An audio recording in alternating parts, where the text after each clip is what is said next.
everybody, to the Wi-Fi of everything. I'm Robert Boardman, and this is our special guest, Sam Clements. Roel couldn't make it tonight. Oh wait, Sam couldn't make it either, so we had Blake Krone step in. So, tell people who you are. I'm Blake Krone. I'm a big deal on the internet. Nice. That's what I keep hearing. I don't know. I mean, somebody started this rumor. I'm not sure who it was. Was it? Oh, I might have started that. No, I didn't even know you. Oh, okay. This was pre you. Oh, it was pre me? Yeah, we. Oh, it was pre me, wasn't it? It totally was. It was the Google Glass that did it. It was. It was the Google Glass. It was the Google Glass. So, what we're actually doing here today is we thought we would go over the best tools for a Wi-Fi engineer that you can get today in 2017, or pre-order at least in some cases. We're kind of showing some things that might be a little new. So I'll go ahead and let Blake, as our predominant big deal on the internet, start talking about the first one. Pick one and let's talk about it. Well, you should probably start with and try to figure out, okay, what do we first need to do when we're trying to design wireless networks, and what is the thing that you're supposed to do right off the bat? You're supposed to do a survey, right? Yeah, exactly. So why don't we start with Big Orange. Big Orange, or orange juice. Oh, we call it orange juice. Hashtag orange juice, by the way. That's, yeah, that works. That works. That totally does work. So, doing a site survey, the big thing is always trying to power your access points, because I don't know about you, but I'm a little bit older than you in at least having to survey and do the surveys. Not necessarily in other areas, but just in the survey aspect of it. And we used to always sit there and we would try to figure out, okay, if I got, maybe 70-meter cable in a warehouse. Seriously, Bryce and I have done this before, where we have a 70-meter cable and we're trying to figure out, okay, where is that outlet that we can put a PoE injector in? And then we're draping this cord across to get it through, because batteries weren't really a big thing, and then we've had a couple battery pack options in the past and everything. Where could you get your injector, huh? Well, yeah, exactly. And then if somebody comes and plugs it out, or then you have to worry about, okay, now I got this cable pulled across the aisles, and I don't have cones out, and it's a safety hazard, and all this. So how many OSHA cases have you had against you? Tripping over cables and... Well, that's a different topic. I do have a funny story about Bryce forgetting to unlatch himself before he got off of a forklift. But that's another episode right there. We'll do an after dark show later where So when it comes to powering your access points, what Ventev did is a lot of people have been talking about and saying, hey, we need a battery pack, because we had a battery pack before. Yeah, we had a couple of them. We had a little. We had the old TeraWave battery pack that a lot of people know about. The thing was, it was heavy. It was really heavy. It was a clunker of a battery pack, hard to travel with if you're going to different remote locations. It didn't really have a long enough battery life on it for what we needed. And there were just some oddities about it. And if you dropped it, boy, was it loud when you dropped it wherever you were at. It was like a car battery. Exactly. So Ventev got this nice lightweight battery out there. It's going to last a long time. This thing is really, And I think one of the things that's great about it is that when you look at how you're going to use it, most of the time, you're going to put it like that down on the floor, right? Wait, you mean... There's feet on two sides. What? So I can use it this way or this way? And it slices and it dices and it does more weight. So yeah, you've got Ethernet in, which some people be like, well, why the heck would I need to have Ethernet in? Well, obviously they've never played with Meraki.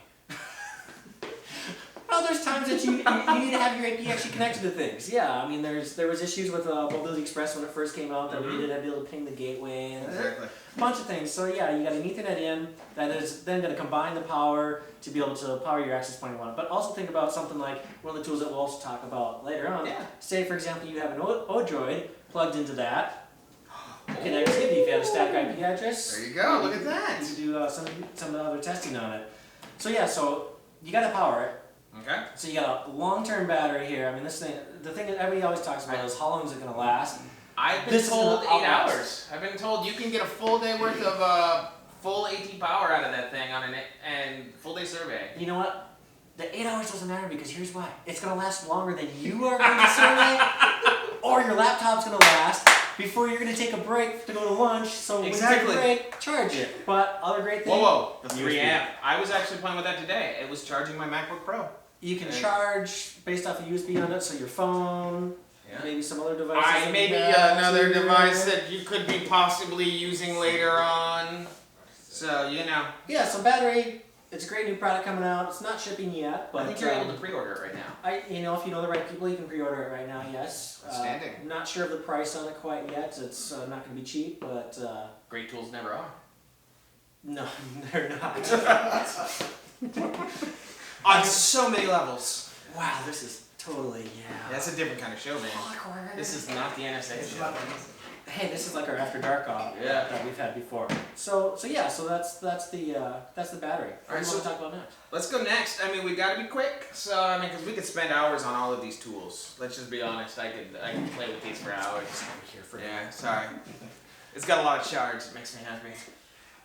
So let's get to actually surveying itself, because we have kind of a few options out here that really, I mean, it kind of just depends on price point at this point in time.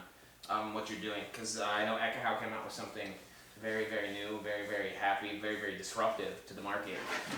It's very fashionable here. Look at sorry for the mic ruffle there. I know you're not supposed to do that, but look at that. This is, ladies and gentlemen, is the SideKick. This is coming to runways in the near future here. It is a new fashionable item, but yes. So the Ekahau SideKick. If you've been living under a rock and don't know about this quite yet. There's been plenty of people. Wait, we're still using your magnet. Well, I wasn't going to go there. But yeah. So on July 15th. Regardless of what software you use, as long as you're doing a survey with a survey software. Exactly. That's the key thing. So whether it's Ekahau, Airbnb, whatever. Yeah. In any case, so here's the deal, guys, is that we've been surveying for the longest time with, if you're using Ekahau, a NIC 300, which is essentially a Proximate 494 adapter. Exactly. They're not making that anymore. Nope. And you can't buy a new one. And if you can buy a new one, it's almost like gold. Yeah. I mean, seriously. I've got a couple for sale if anybody's looking for them. I'm charging $2,000 a piece. Yeah. No, exactly. But then the problem is that now you got how many adapters, and you got to plug them into hubs, and then is it the right fitting? Is it USB-C? But USB-A? wait, hold on. You also needed these fabulous spectrum analyzers, which we'll talk about. So now, you put all that into one unit. You've got two 8-12 AC chipsets in here, Qualcomm QCS, and you've got a Spectrum, single Spectrum with a single antenna. And I've heard we are getting Cognio. Well, you know, equivalent or better visualization. The sweep time on this is definitely better than what we're getting in Cognio or Cisco Clean Air. Nice. It's definitely way better than what we're getting in a DBX adapter, obviously, because there's some challenges there. Yeah. Yeah. So we can see a lot. It's a lot of it's equated to putting on glasses for the first time. Nice. You had the fuzzy picture, and now you have the clarity picture. Now you can actually see all the little tiny peaks, and like if you look at, for example, a wireless video camera. Yeah. You look at what that does to it. You can actually see the trident, and you can see. Wow. It's not just that fuzzy red anymore. It's now you can see you got the narrow peak it. for the video, and you got the two on the side. So yes, the SideKick is definitely going to be on everybody's list of things to get, because you now have a single cable going to your laptop. Yeah. Or some survey device, so that you can. My hope is an iPad Pro eventually. I mean, who knows? When you think about it, is you have all the adapters in here, so who knows what could become for this device? So yeah, this is definitely.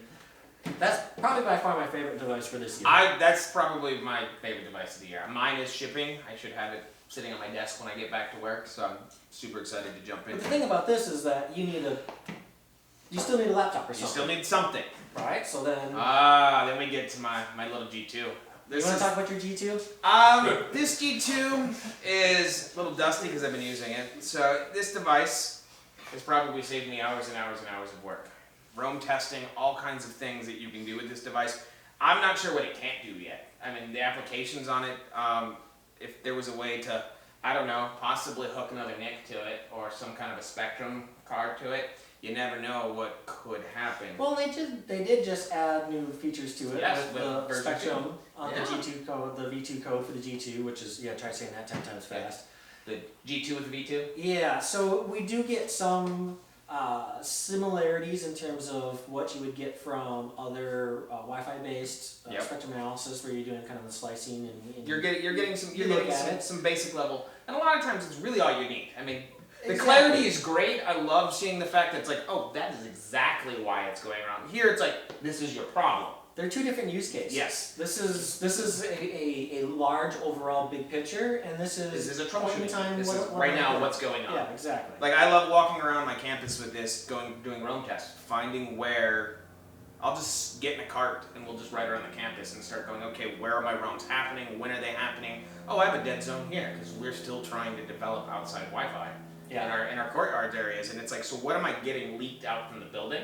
Yep. And is that leakage actually affecting the classrooms inside? So this tool is just a fabulous tool. This is probably, these again, is one of, if you don't have one, you should probably be trying to budget to one. Right, and they're not, again, it's not, whether you're going to use the SideKick or whether you're going to use the G2. You're going to use both of them. They're tools in a same tool bag. Yeah, I carry both of them with me at all times. I've carried the G2, and then I carried the G1 previously before that too, so I think it's all about having the right tool for what you're trying to figure out. And which leads us to this little baby right here. They now introduced a test accessory, which I want to point out real quick.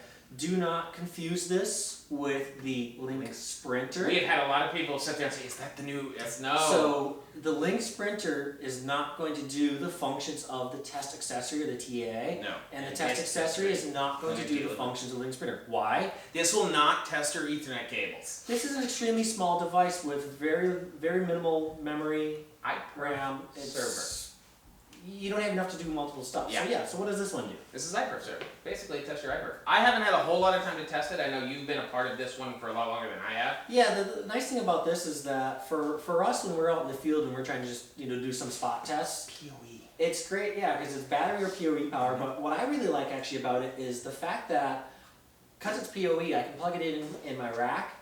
And I can have these just the stationary devices that are always left there. That's a good use case. And you don't need to know what the IP address is because when you go on the G2, because this goes up to the Link Live cloud service and this talks to the Link Live cloud service as well. It goes, hey, we know each other. It says this is what the internal IP address is. So when you go and you look at the say available iPerf servers, this is going to automatically show up as a server that you can use. And that is something about having a Unity here is it's always a nice thing to have a tool that you're not having to be persnickety about. And it's like, okay, I have to configure this for 2 hours to make sure it works for this, and oh crap. Again, like a Proxim or some of these other products that we've had that have been like, crap, now I gotta resurvey, I've gotta re-troubleshoot because... Yeah, it's all it is about quick and easy troubleshooting, quick and easy testing. This is your combination right here if you want quick and easy. Yeah. Now, if you want to do some more robust, fun, interesting things, let's talk the ODroid. So the ODroid is a small board computer, and this has been really popular. Yes. Oh my goodness. What, for the past probably 2 years now with WLPCs? I think it started in about February. Or it started in Lisbon, didn't it? No, it was Buddha was. Oh, Buddha. Buddha's where we started doing them as an official item for our maker session. See, that's what I was looking for. But Jerry Ola from Ekahau and myself, we've been playing with these for a while, trying to figure out what we do. I mean, you and I have been working on things before we went to this screen. Yeah. The whole thing about this is that it runs Ubuntu. Yes. Or you could run Android if you wanted to on it, but the thing about Ubuntu is now you can do just about anything. Yeah, you've got a lot of stuff. So your awesome case that you printed for it has a place for a battery, so that if you wanted it to be truly portable, like attach a wireless NIC to this, you've got a wireless endpoint that you can test, or say iPerf with onto it, or you can put Spectrum on it. We have seen people with Spectrum on it. Yep. I think somebody actually put even Wireless Explorer or Wi-Fi Explorer on it, didn't they? So Wi-Fi Explorer, what it is that one of the things that I like about this is that I use a PoE injector on this, and then I put a wireless NIC in here, and what I can do is I now have a small little box that I can place at a customer's site. And then I can connect into this, as long as I have IP connectivity to this box, either VPN or port forwarding, whatever. Yeah, I can launch Wi-Fi Explorer on my Mac, and I can connect to this, and what it's basically doing is it's taking, and it is going to, I believe it's using Scapy, to be able to parse all the 802.11 information that the card is seeing, like the beacons, and it's forwarding that up to Wi-Fi Explorer. So it shows up as if now you have a remote node. There you go. Exactly. So these little boxes are great. This is more of the tinkerer solution because like I said, this is you want it to work. You need it to work. This is you want to play with it. I want to do whatever I want to with Exactly. it. And how do I make it function in different interesting ways with different use cases. So yeah, I mean, that's relatively cheap too. Yeah. I mean, all said and done, I think we're at what, 100? In the edge case, you were at like 1 quarter? Yeah, so about 120, 150. You're Somewhere in there to be able to do it. So, yeah. So, that's great, that's great. So what happens to the engineer who needs a survey and can't use the SideKick, can't afford it, because it's not cheap? So we have hubs. We have our favorite hubs. I have gone off and we've done a lot of testing. We had testing upon testing upon testing. We have spent hours having this, and I think Anker has come down to probably the favorite hub for some, because it comes in many flavors, like USB-C here. Yeah. It comes in USB 3 and USB 2. Yep, I will say is that even though we've all had good success with that, I have noise from that as of last week. And we're back to the beginning, ladies and gentlemen. So as of right now, I think it's, we're starting to come to the point where we were talking about this, where I think the fact that the constant plugging and changing. So again, I mean, this leads to the point where guys start budgeting. That's actually really affordable. Yeah. If you actually when think you about break it. it down. Yeah, when you look at the actual cost for it, it's great. So. Yeah. And then the last tools that we will talk about is the fact that we really like our spectrums. The DBXs from MetaGeek, they're really good. You need some kind of spectrum analyzer. You need it. It has to be a true spectrum analyzer card. And then just finally, as a last little holder, as I always like to pimp my own stuff a little bit. You need a HubHolster to hold them. Forget the Velcro. But friends don't let friends use Velcro. Friends don't let friends use Velcro. And finally, every wireless engineer needs whiskey. The Sam Clements brand. The Sam Clements brand. You can't. Sam Clements single barrel. If you haven't tried it, you need to make friends with Sam. He is a great engineer, a great person. So yeah, I think that does it for this. So we'll be back next year for 2018. I don't know what's coming, but hopefully it's good. Winter's coming. Winter's coming. We might be back with the same tools for 2018. You never know. It's like, look, the best tool for the engineer. The VenVolt, the SideKick, the ODroid, the G2. It'll just get smaller maybe. That's actually a good idea. I think the best tool for next year is going to be Figgis, and he's going to do all this for us. Figgis! 2018, the wireless engineer. Figgis for 2018. Yeah, Figgis for 2018. All right, guys. Until next time. Thank you. Thanks.